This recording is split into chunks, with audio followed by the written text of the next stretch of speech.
Hey guys, it's the Wizard, and welcome back with Conspiracy with a Toke, brought to you by TRT Productions. Tonight's going to be a creepypasta read, and the title of the creepypasta is called The Creator, and it is written by the Reddit handle unpatriotic. So make sure you go check him out on Reddit. Hopefully you enjoyed this reading tonight. Thank you.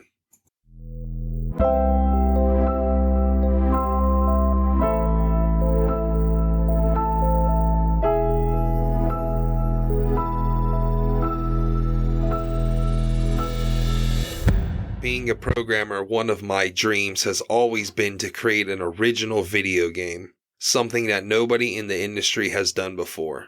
After seeing Spore, I became intrigued. Here was an attempt at putting people in control over a universe. After looking at what made video games popular, I realized the main aspect was control. People in their daily lives have no control over their environment.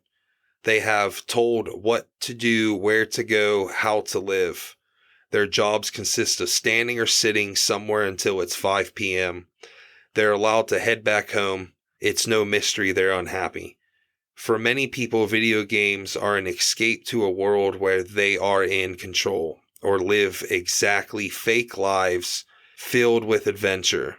The aspect of control is found in strategy games, the adventure in role-playing games generally.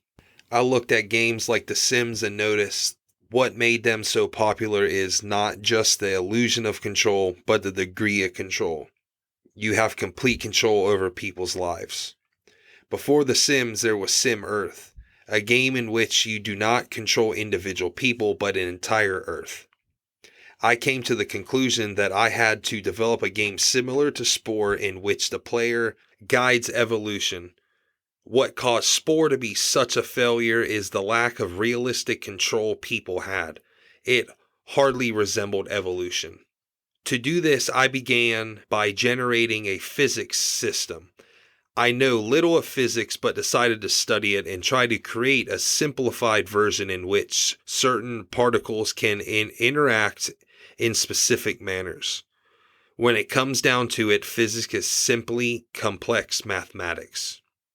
I simulated energy and matter and created a simple system with the sun emitting energy circled by a planet catching said energy.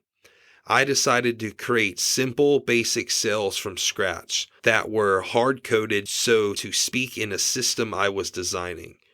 They lived off of the energy emitted by the sun and had a genetic code that coded for the substance produced by the cells.